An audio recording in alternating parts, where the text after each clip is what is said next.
વેળાભૂત પ્રકરણ 6 રજાઓમાં ઘેર આવેલો નાનજી એક દિવસ કોઈ કામે નવા પર ગયેલો ત્યારે તેની ફઈના દીકરા છગને નાનજીને મેઘજી બાપાનો બંગલો બતાવ્યો. 6 મહિનાથી નાનજીના સંબંધની વાત ચોળાતી હતી, તેથી આ વાત નાનજી સાથે છગન પણ જાણતો હતો. 6 મહિનાથી ખીલે ન બંધાતી પોતાની સંબંધની વાત મેઘજી બાપાની પૌત્રી લીલા ન જાણતી હોય એવી ગાફેલ ન હતી. એ પણ જાણતી હતી. 4-5 ફૂટ ઊંચા પડથારે, ચારે બાજુ ખુલ્લી જગ્યા વચ્ચે 4 ઢાળવાળો લાલ ચણોઠી જેવા કલરવાળા વિલાયતી નળિયા અને ચારે બાજુ પથ્થરના કોતરકામ કરેલા નેજવા દોમ દોમ સમૃદ્ધિની ચાડી ખાતા હતા. અબડાસા અને આંબાળાની ખાણોના ચૂનાથી વાંકાનેરી લંબચોરસ ઘડેલા પથ્થરના ચણતરવાળી કોઈ નાના રજવાડાના દરબાર ગઢના કિલ્લાની રાંગ જેવી બંગલાના આંગણાની વંડી 6x4ની સાઈઝના મલબારી સાગના બારક શાક ઉપર વેલ અને ફૂલોના કોતરકામવાળું ડેલીનું ચોકઠું, મલબારી સાગના પાટિયામાં કોતરકામ કરી સ્ત્રીની નમસ્કાર મુદ્રાવાળી તકતી જડી બનાવેલા કલાત્મક 2 કમાડ, એમાં જમણા કમાડમાં 4 ફૂટનું કૂતરબાડિયું, 2 સવા 2 ફૂટ ચોરસ અને 7.5-8 ફૂટ ઊંચા દીવાદાંડી જેવા શોભતા 2 થાંભલામાં વાર તહેવારે કે દિવાળીના દીવા મૂકવા માટે નીચે, વચ્ચે અને ઉપર 3-3 ગોખલાની હારમાળા, એ ગોખલાની નીચે ચાંદીના કંદોરા જેવી શોભતી 3-3 મેખલા, થાંભલા ઉપર નાની છતરડી જેવા આકાર જોઈ આવનારને કોઈ જાગીરદારના કિલ્લાની રાંગ અને પ્રવેશદ્વાર યાદ આવી જાય એવી નમૂનેદાર બનાવટ હતી. એ બંગલાની આજુબાજુ આવેલા બધા જ ઘરો નળિયેરી હતા. થોડા ઘરોને બાદ કરીએ તો મોટાભાગના બધા જ ઘર બહુ જૂના અને બેઠાગાંઠના હતા. એના બારણામાં વાંકા વળીને દાખલ થવાય એવા નીચા હતા. મોટાભાગના ઘરોની વળોણ જાંબી ગઈ હતી. કોઈને ઓસરી કે ઓરડાની વચ્ચે કામચલાઉ થાંભલાનો ટેકો દઈ ટકાવી રાખ્યા હતા. આવા ઘરો વચ્ચે આલીશાન હવેલી જેવો મેઘજી બાપાનો બંગલો અલગ જ તરી આવતા રાજમહેલ જેવો શોભતો હતો. મેઘજી બાપા પરિવારની ઓળખ બંગલાવાળા તરીકેની હતી. છગન અને નાનજી મેઘજી બાપાના બંગલા આગળથી પસાર થયા ત્યારે બંધ ડેલીના કૂતરબાડિયાની જાળીમાંથી છગનની નજર બંગલાની ઊંચા પડથારની ચોપાટમાં સૂતરની પાટી ભરેલ ઢોલણી પર બેસી ભરત ભરતી લીલા પર પડી. છગનને તરત નાનજીના સંબંધની 6 મહિનાથી ચોળાતી વાત યાદ આવી.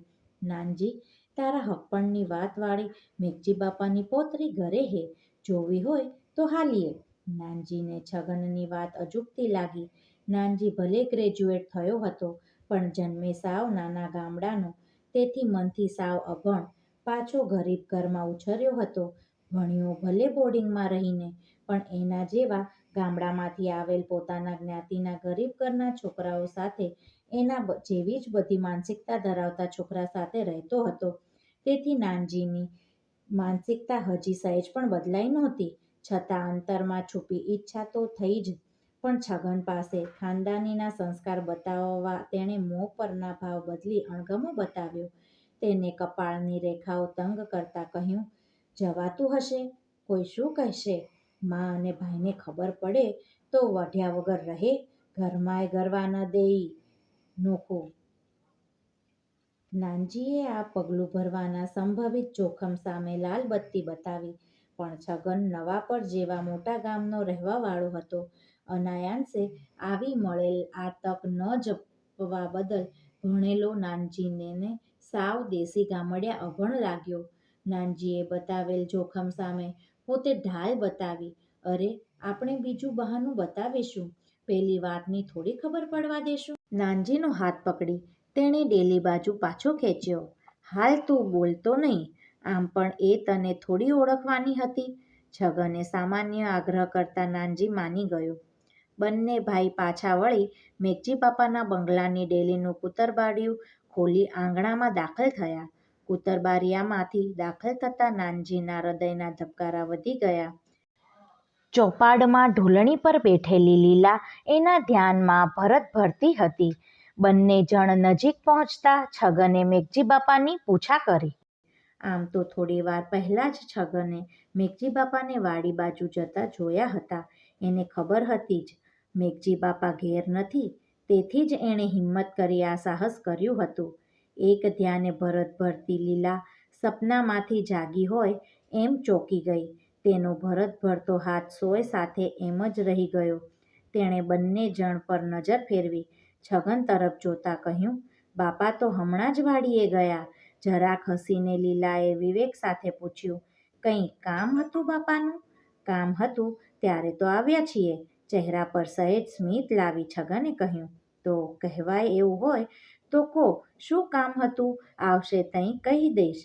બંને સામે વારાફરતી નજર ફેરવતા ફેરવતા લીલાએ કહ્યું. નાનજી તરત મનમાં બોલ્યો, છગન કહી દે તારો હાથ માંગવા આવ્યા હતા. કહેજે તારા દાદાને. કહેવાશે? ખાલી કહેવા ખાતર કહેવું છે કે આવશે તઈ કહી દઈશ? નાનજીએ મનમાં સંવાદ રચ્યો. ના ના, એવું કંઈ ખાસ કામ નથી. બપોર પછી વાડીએ મળી આવીશ. મને હમણાં ઉતાવળ હે. નાના લાલ ભેગું મઢ દર્શન કરવા જવું હે. છગને ચાલાકીથી ઓળખાણનો ઈશારો કર્યો. છગને ઈશારો ન કર્યો હોત તો પણ લીલા એને એના અણસાર ઉપરથી જ ઓળખી ગઈ હતી. એ જાણતી જ હતી પોતાના સંબંધની વાત જ્યાં વાત ચાલે છે તે છગનના મામાનો દીકરો થાય. અને હમણાં છગને ભલે નાના લાલ કહ્યું હોય પણ તેનું નામ નાનજી છે. તેથી જ લીલાએ ખાસ આગ્રહ કર્યો, બેહો ને છગનભાઈ, બાપો હમણાં જ આવશે. ના, બેસીશું નહીં અમે. છગનને હવે કોઈ વડીલ આવી જવાની બીક લાગી. પણ લીલાના હૃદયના ધબકારા સહેજ પણ ન વધ્યા. તેણે કહ્યું, ઉતાવળ ન હોય તો ચા મૂકું. બકરી દોતા વાર નહીં લાગે. લીલાએ એકલ ઢાળિયામાં બાંધેલ બકરી તરફ જોતા કહ્યું. હાથમાંનું ભરત ભરાતું કાપડ બાજુમાં મૂકી ઊભી થઈ. ઊભી થતાં છાતીથી સહેજ સરકી ગયેલ ઓઢણીનો છેડો સરખો કર્યો. ના ના, અમને ઉતાવળ હે. મહેમાનને માતાજીના દર્શન કરાવી ભુજવાળી બસમાં બેસાડવાના હે. એટલે હમણાં મોડું થશે. પછી બાપો હશે તઈ આવીશ. કહી તેણે નાનજી સામે જોઈ આંખ અને માથાના ઈશારાથી હાલશું કહ્યું. તો તમારી મરજી. લીલા છગનની નજરથી બચી નાનજીને અલપ જલપ જોતી રહી, એક જુદી જ દ્રષ્ટિથી, રસપૂર્વક. ગ્રેજ્યુએટ નાનજી આજે એના કપડાના ઠાઠમાઠ અને બોર્ડિંગ જીવનની સ્ટાઇલ થકી ગામડામાંથી થોડો અલગ તરી આવે એવો સોહામણો દેખાતો હતો. તેથી લીલાની નજરમાં તરત જ વસી ગયો. નાનજી ડેલી બહાર ગયો ત્યાં સુધી લીલા તેની પીઠ જોતી રહી. નાનજીને પણ પાતળી, ઊંચી અને આકર્ષક ઘાટઘૂંટવાળી ગૌરવર્ણી લીલા ગમી ગઈ. અને એનાથીએ એને વધારે ગમ્યો મેઘજી બાપાનો રાજમહેલ જેવો આલીશાન બંગલો. બંગલેથી નીકળી છગન સાથે બસ સ્ટેન્ડ બાજુ જતા રસ્તામાં સમાજવાડીના ઓટલા પર બેઠેલા વડીલોને નાનજીએ હાથ મિલાવી રામ રામ કર્યા. ત્યાં મેઘજી બાપાનો શંકર પણ મળ્યો. એ નાનજીને ઓળખી ગયો. તેથી તેણે ઝીણી નજરે નાનજીને નિરખ્યો. શંકર સાથે બીજા એક ભાઈએ ગંગામાં વગેરેના સમાચાર પૂછતા ગ્રેજ્યુએટ થયેલા નાનજીએ અંગ્રેજી શબ્દોની મિલાવટ સાથે શુદ્ધ ગુજરાતીમાં કરેલી વાતચીતની છટાથી શંકર અંજાઈ ગયો. એ દિવસ પછી મેઘજી બાપાના પરિવારે સંબંધ બાબતે નવેસર સગા વહાલાના દબાણ દ્વારા પ્રયત્નો વધાર્યા. આવો ભણેલો ગણેલો અને સોહામણો છોકરો જતો કરવા નહોતા માંગતા. પાછું નજીકનું ગામ અને જાણીતો પરિવાર. નાનજીની જેમ બોર્ડિંગમાં રહીને અને નાનજીના જેટલું ભણેલો છોકરો જોગેસર પંથકમાં બીજો એક પણ ન હતો. આજે નાનજીના ઘરની સ્થિતિ હલકી ન કહેવાય એમ સારી પણ ન કહેવાય. ઝાઝી દીકરીઓવાળું ઘર હતું.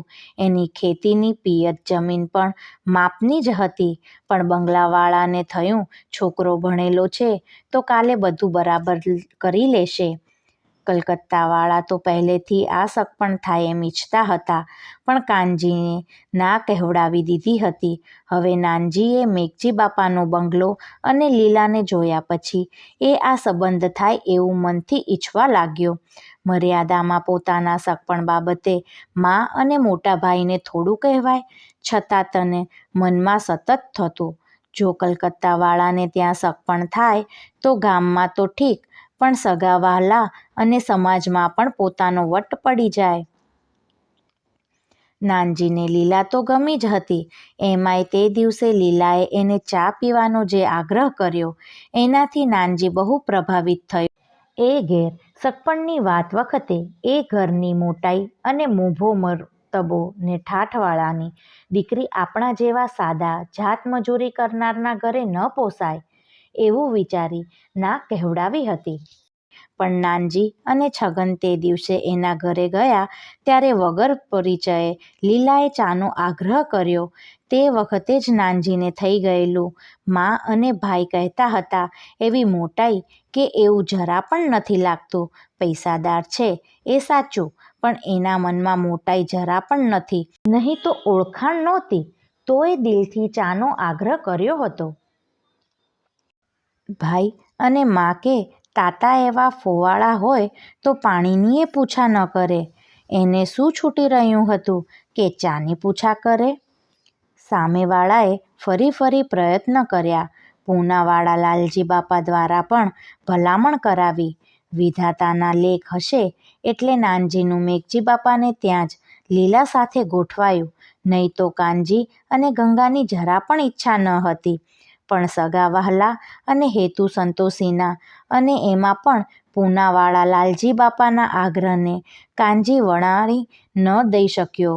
નાનજીનું લીલા સાથે ગોઠવાયું ત્યારે ગંગાએ કહ્યું, હશે આપણા હાડલામાં એની પાતી, એ તો જ્યાં અન્ન જળ હોય ત્યાં જ ગોઠવાય. ગયા જન્મની અધૂરી લેણાદેણી હોય ત્યારે તો ગોઠવાય, નહીં તો આપણા નસીબમાં આવડા મોટા હગા ક્યાંથી? સમય ઓળખી એ સગપણને પોતાનું અહોભાગ્ય ગણી વાતને વધાવી લીધી હતી.